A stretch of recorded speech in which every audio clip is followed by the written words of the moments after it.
Hunger strike day one continued.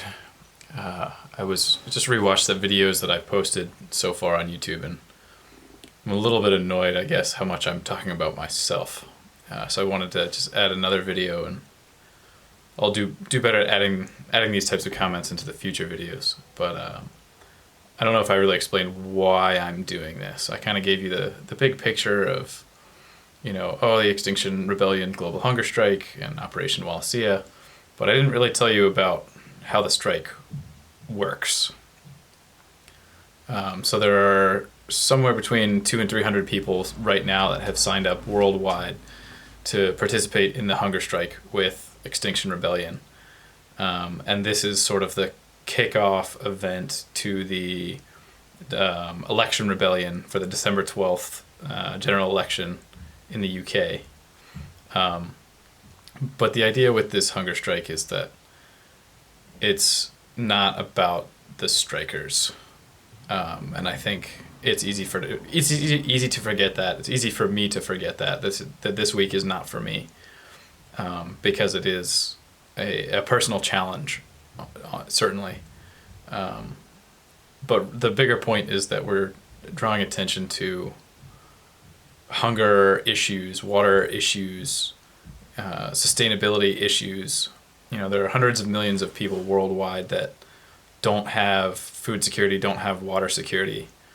And I am fully aware that I'm privileged enough to be able to make the decision not to eat.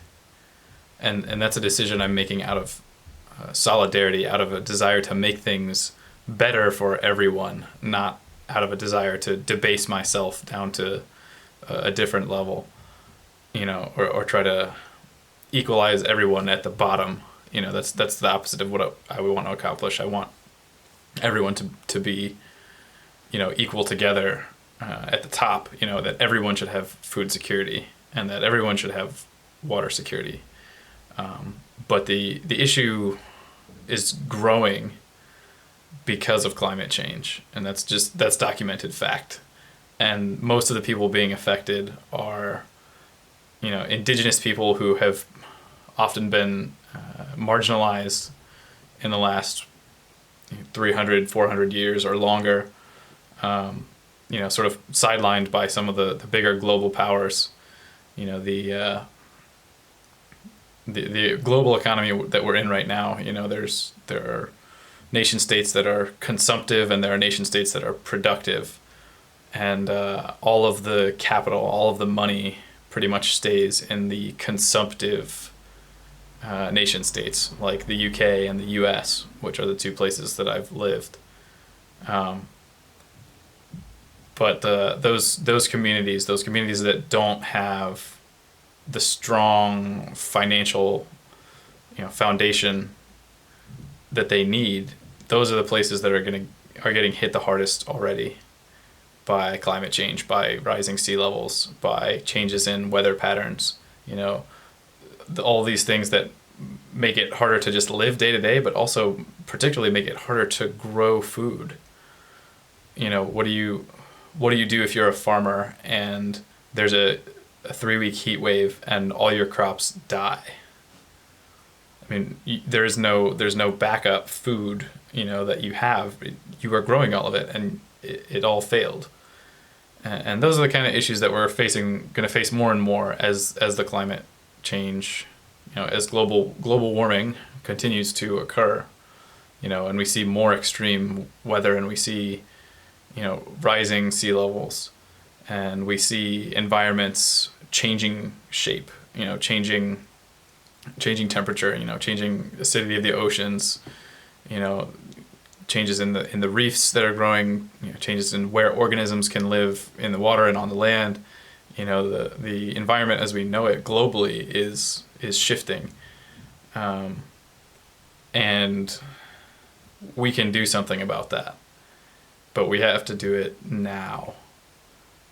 And even though this is almost like my first time really being, an activist in this sense, I feel like I'm coming in at a good time in a sense that I can add something to this, and that I can keep spreading the message, that Extinction Rebellion has a point, has a purpose. We have 3 demands: that the government's going to tell the truth and declare a climate emergency, that they're going to act now by legislating or following policies or enforcing policies that will reduce emissions to net zero by 2025.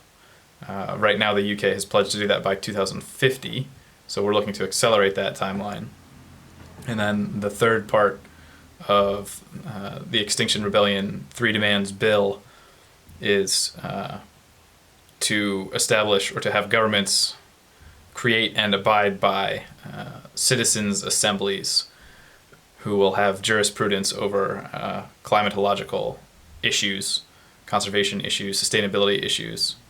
And the way the citizens' assembly will work is it's kind of like jury duty, that cross-section of people from across a country will be chosen to serve on a citizens' assembly. They will be posed certain questions and given certain directions about what kind of answers need to be given, and then they will work together with experts and with all the necessary research and education that they need to make an informed decision about what direction to take for climate issues. So hopefully this video has been a little bit educational, and that this is definitely one that I'd ask you guys to share, so that people understand what it is actually that I'm trying to accomplish and what Extinction Rebellion is trying to accomplish, in detail, not just the sense that, okay, we're trying to save the planet. We're trying to prevent and reverse climate change, that we're trying to cut emissions, and that we're serious about it. But now you know a little bit more about how it works. So thanks, guys.